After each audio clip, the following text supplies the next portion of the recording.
Lat Dior Ngoné Latyr Diop, figure centrale de notre panthéon national. Ces hauts faits d'armes dans la résistance anticoloniale en ont fait un héros national du Sénégal. Le Damel du Cayor a tenu tête à la France coloniale durant plus d'un quart de siècle. Il a accompli cet exploit avec des moyens techniques et militaires relativement limités, dans un contexte d'offensive généralisée des puissances impériales européennes décidées à se partager l'Afrique, continent que le commerce atlantique de la traite des esclaves avait déjà durement éprouvé. Partout sur cette terre d'Afrique, ce monument commémoratif aurait pu trouver sa place, mais nulle part mieux qu'à Thiès, il ne pouvait être érigé. Il y fait l'écho à l'avenue éponyme du héros national déjà situé au cœur de son espace urbain. C'est bien à Thiès, à l'époque un village du Tchangin, toponyme aujourd'hui déformé en Diakhène, que le Damel à peine élu rassembla son armée en vue de restaurer la souveraineté du Kayor sur les provinces amputées du royaume par la colonie. Nombreux furent les combattants qui tombèrent au champ d'honneur en ce jour mémorable du mois de mai 1863. Ce fut là tout le début d'une carrière politique exceptionnelle de plus d'un quart de siècle de luttes acharnées menées par Lat Dior Diop pour la défense de la souveraineté de son pays. Le fin stratège qu'il fut était doublé d'un homme politique avisé. Son refus de transiger sur la souveraineté du Kayor l'a poussé à refuser la construction du chemin de fer par la colonie. Dékhelé, où il rencontra son destin, relève plus des divisions de la classe politique du royaume que de la puissance de feu de l'armée coloniale. Il y est tombé, les armes à la main, faisant sienne la devise des pros: on nous tue, mais on ne nous déshonore pas. Mesdames, Messieurs, la cérémonie à laquelle nous assistons ce jour s'inscrit dans la longue tradition de célébration de ces héros de la lutte anticoloniale. Les récits épiques, transmis de génération en génération par les maîtres de la parole et les travaux des historiens de métier, ont fourni de la matière à travailler aux artistes, aux dramaturges, aux poètes, qui tous en ont tiré des œuvres créatrices de nos imaginaires collectifs. À la suite du président Amadou Cissé Dia, qui a galvanisé la génération des indépendances avec son œuvre Les derniers jours de Lat Dior, suivi de la mort du Damel, Thierno Ba nous a invités à vivre une valeur cardinale portée par le Damel dans la pièce de théâtre intitulée Lat Dior, le chemin de l'honneur. Parce que nous sommes dans le Tchangin, aux portes du Kayor, nous ne pouvons pas manquer de saluer la mémoire d'un des valeureux fils du terroir, contemporain du Damel et dont les hauts faits d'armes de la lutte anticoloniale sont certes moins connus, mais n'en sont pas moins héroïques. Je veux nommer Kagne Faye, qui a défié l'ordre colonial en verrouillant les voies de passage des caravanes des traitants de l'arachide entre le Baol et la ville portuaire de Rufisque. On prit part à ces combats des hommes et des femmes de valeur attachés à préserver de l'intrusion coloniale les terroirs du Lékhar, du Djobas, du Palor, du Ndout et du Safi, aujourd'hui polarisés par la ville de Thiès. La recherche devra exhumer les traces historiques de ces luttes pour en célébrer les acteurs et magnifier leurs œuvres. Il ne fait aucun doute que le prestigieux Panthéon national continuera de s'enrichir de monuments, d'œuvres d'art et d'ouvrages littéraires célébrant les hommes et les femmes qui, à l'image de Lat Dior Ngoné Latyr Diop, ont marqué de leurs empreintes indélébiles les plus glorieuses pages de notre histoire. Faire nation, c'est en permanence immortaliser ces vies exemplaires, rappeler à notre jeunesse les valeurs dont elles furent l'incarnation. Mesdames et messieurs, c'est dans la diversité des mémoires des terroirs constitutifs de la nation sénégalaise, ouverte sur l'Afrique, que nous construirons un futur de dignité, de solidarité et de cohésion. L'occasion m'est ainsi donnée d'évoquer quelques-unes de ces vies du passé, comme la figure exemplaire du prince du Waalo, Sidia Ndaté Yalla, qui conduisit une insurrection violente contre la mainmise coloniale dans le pays de ses ancêtres. Il eut la clairvoyance d'appeler à une union de tous les États de la Sénégambie pour résister à l'intrusion coloniale. Quant au Jolof, il nous a donné le Bourba Albouri Seynabou Ndiaye, contemporain, allié et cousin du Damel du Kadior que nous célébrons ce matin. Pendant plus de 10 ans, le lion de Yang Yang a toujours répondu présent là où l'appelait le devoir.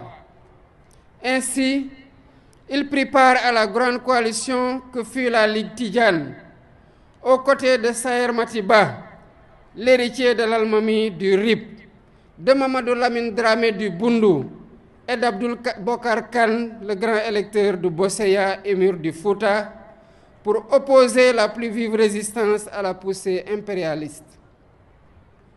L'occasion m'est également donnée de saluer ici la mémoire du premier sultan de Dosso, Maïdana Hamadou Seydou Djermakoy. Au cours de son magistère, il a érigé dans l'enceinte de la grande mosquée de Dosso une sépulture digne du fils du Jolof. Ce faisant, il a posé un acte digne de son précoce engagement panafricain qui fait écho à celui du roi du Jolof, mort en terre nigérienne. Ces deux destins, celui du Bourba Jolof et celui de Djermakoy, incarnent à suffisance les idéaux du panafricanisme qui doivent nous inspirer dans nos actions quotidiennes. C'est de ce Gabou que partirent 5 siècles auparavant les Guelwaars fondateurs des États du Sine Saloum. La symbiose qui s'est forgée alors entre ces migrants venus du sud et les lamans du pays sérère a donné naissance à de fortes valeurs d'abnégation au travail, de droiture, d'humilité, de courage, de respect de la parole donnée et d'ancrage aux meilleures traditions ancestrales. Nous avons un bel exemple illustratif de ces valeurs avec le fameux témoignage en faveur de Cheikh Ahmadou Bamba, apporté par le Boursine Komandofène au péril de son pouvoir, voire de sa vie, pour éviter au Cheikh un second exil.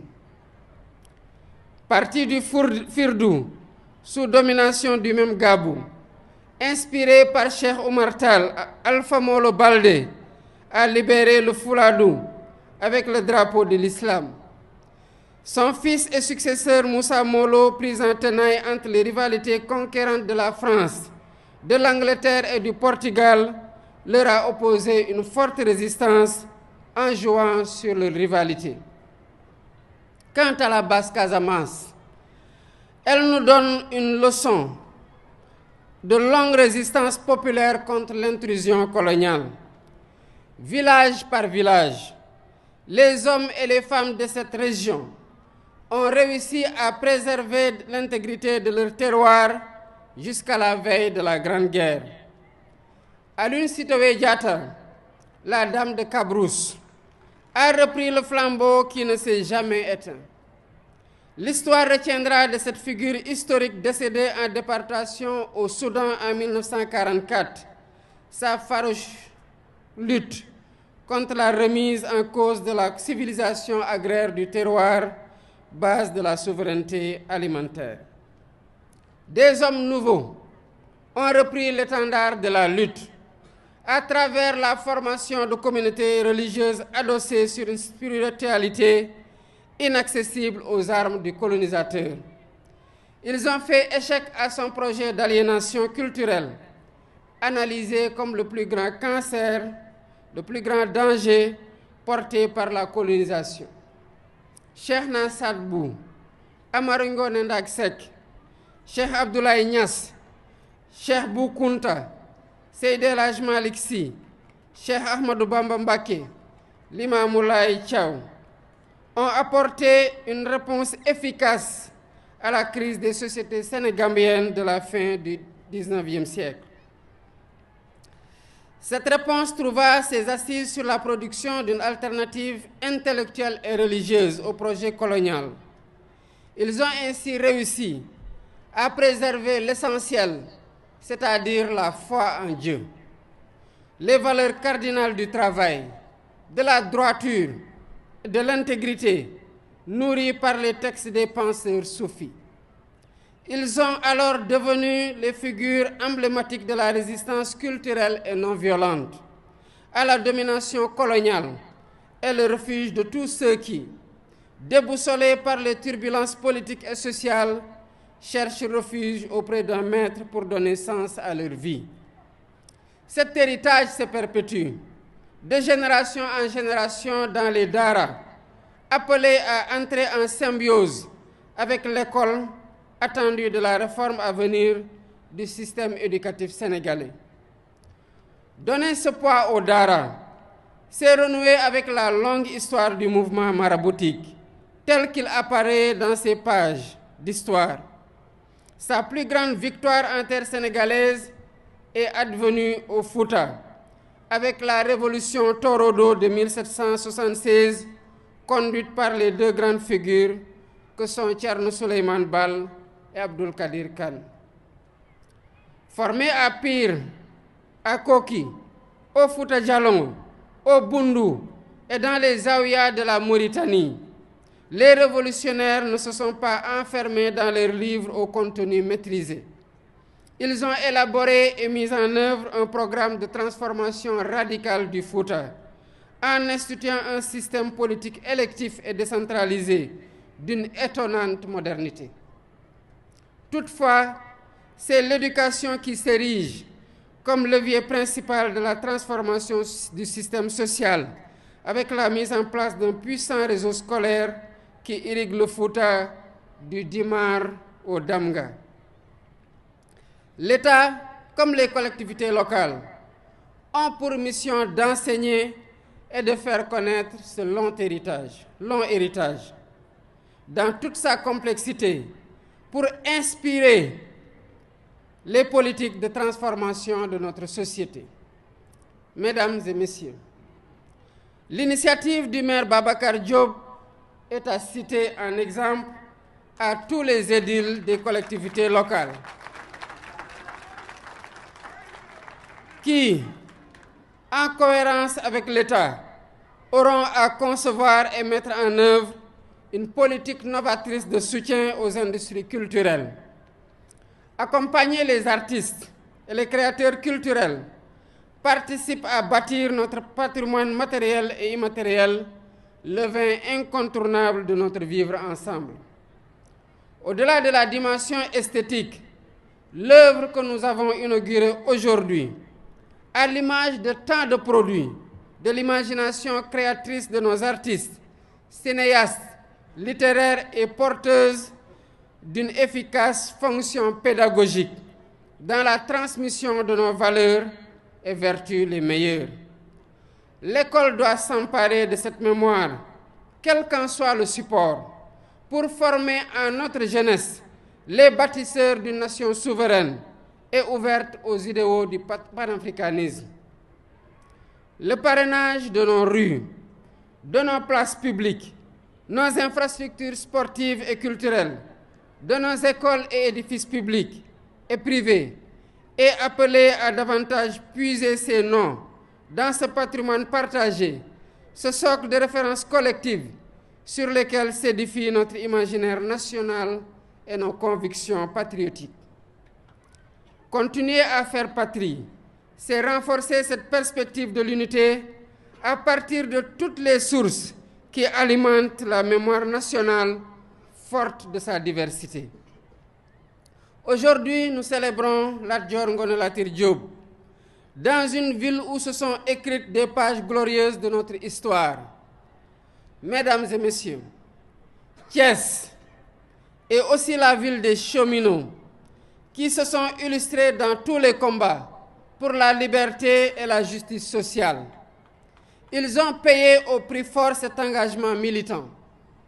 Semben Ousmane a immortalisé la longue grève des cheminots de 1947 dans une œuvre devenue classique, Les bouts de bois de Dieu. Moins connue est la grève de 1938, qui s'est achevée dans un bain de sang le 27 septembre de la même année. Un autre massacre colonial que vous avez immortalisé, Monsieur le maire, avec l'érection d'un monument au bout de l'avenue Aïnina Fall, à l'entrée de la cité Ibrahima Sarr, du nom d'un des leaders de la grève de 1947. Nous étions au crépuscule du Front populaire. Les prodromes des heures sombres de la Deuxième Guerre mondiale assombrissaient l'horizon.